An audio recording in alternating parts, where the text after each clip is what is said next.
Jules Verne, the father of science fiction.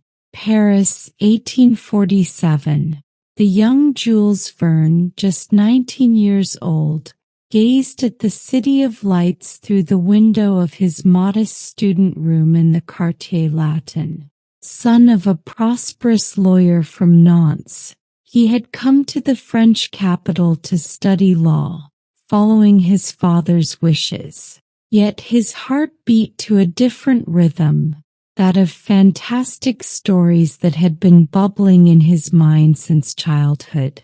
In his hands, a worn notebook held his earliest writings, poems, plays, and tales that blended adventure with scientific elements, inspired by the technological advancements transforming 19th-century France.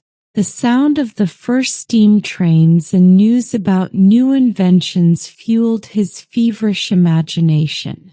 But a deep conflict consumed him: how to reconcile family expectations with his burning desire to become a writer.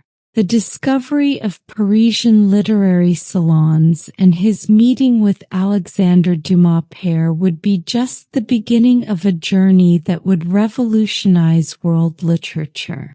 The period between 1848 and 1862 was marked by intense turmoil in Jules Verne's life. Torn between law and literature, he spent his nights writing tirelessly while trying to maintain appearances as a law student during the day. His father, upon discovering his literary ambitions, cut off his financial support, forcing him to work as a stockbroker, an experience that, ironically, would expand his knowledge of the business and technological world. The turning point came through a chance encounter with Pierre-Jules Hetzel, a renowned Parisian publisher. Hetzel saw something special in Verne's manuscripts, a unique ability to weave adventure with scientific knowledge. However, the partnership wasn't immediate. Hetzel rejected his first novel, deeming it too dark, and demanded extensive revisions of other works. During this period, Verne met and married Honorine de Villon, a young widow with 2 children. The marriage brought financial stability, but also increased pressure for a respectable career. In his personal letters, later discovered, Verne wrote, "Each page I write is a battle between who I am and who they expect me to be." 1863 became the year that would forever change the course of literary history. After countless revisions and under Hetzel's meticulous guidance, Jules Verne published 5 Weeks in a Balloon. The book, blending adventure with scientific precision, became an instant success, ushering in a new literary genre later known as science fiction. The impact was overwhelming. For the first time, Verne saw his unique vision fully accepted and celebrated. The novel sold thousands of copies and established a standard for his future works. The perfect blend of adventure, science, and imagination. Hetzel, recognizing this potential, proposed an ambitious contract. Verne should produce 2 volumes per year for a series called Extraordinary Journeys, but success came with its challenges. The pressure to maintain high standards was immense. Verne delved into an obsessive research regimen, spending hours at the National Library studying scientific journals, maps, and travel accounts. His office became a meticulously organized archive of newspaper clippings and notes on all contemporary scientific discoveries. Between 1864 and 1870, Verne entered his most prolific period. Working up to 15 hours a day, he produced masterpieces such as Journey to the Center of the Earth, From the Earth to the Moon, and his most famous work, 20,000 Leagues Under the Sea. Each book represented not only an adventure but a personal challenge to overcome his own limitations. In his apartment in Amiens, where he settled with his family, Verne maintained a nearly military routine.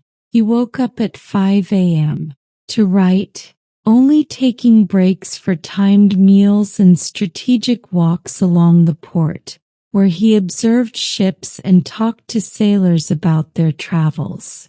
These conversations fed his imagination with authentic details that enriched his narratives.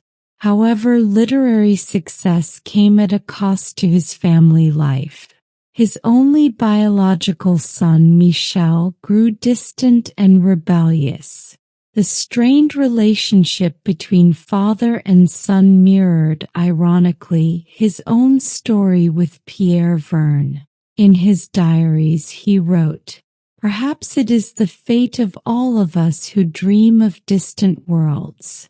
Our greatest treasures are always just beyond our immediate reach." 1886 marked a pivotal moment in Jules Verne's life, though not in the way he might have envisioned. At the height of his international fame, with over 20 novels published and translations in dozens of languages, he faced a series of events that tested his resilience to the utmost. In March of that year, his nephew Gaston, suffering from mental health issues, attempted to assassinate him. The bullet hit his leg, leaving him permanently limping. During his recovery, isolated in his house in Amiens, Verne delved into deep introspection. His later works took on a darker and more philosophical tone, revealing an author who now contemplated not only humanity's future but also his own mortality. Paradoxically, it was during this period that Verne reached the peak of his maturity as a writer. His stories, while maintaining scientific rigor, began to explore deeper themes of the human condition. The man who foresaw submarines, space travel, and numerous other inventions now turned inward, examining the mysteries of the human soul with the same precision he once described fantastic machines. The final years of Jules Verne, from 1886 until his death in 1905, were marked by relentless productivity despite physical limitations. In his tower-like house in Amiens, transformed into a personal observatory, he continued writing, completing his Extraordinary Journeys series, which would total 54 volumes.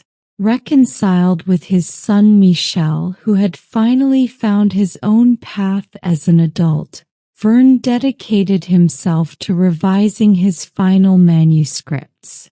Though his vision was failing, his imagination remained as vivid as ever.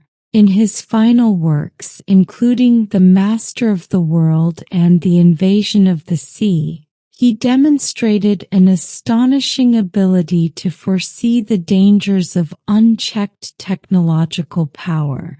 In his final moments, surrounded by piles of scientific books and maps, Verne reflected on his journey. For a man who never embarked on the grand journeys he described, he had paradoxically led millions of readers to explore the furthest reaches of the known and imagined universe.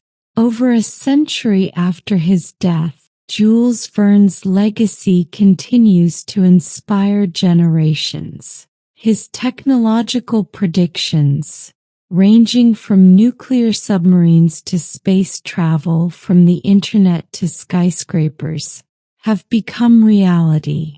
But his true legacy goes beyond scientific foresight. He taught us to dream the impossible and believe in the transformative power of human imagination. NASA officially recognized Verne as the father of astronautics. His books remain among the most translated after Agatha Christie and Shakespeare. Each new scientific discovery seems to confirm something he imagined in his works. At the entrance of his house in Amiens, now a museum, an inscription sums up his life. Everything a man can imagine, other men will be able to achieve. Jules Verne not only predicted the future, he inspired it. This is the story of the man who showed us that the only limit to human adventure is the extent of our own imagination.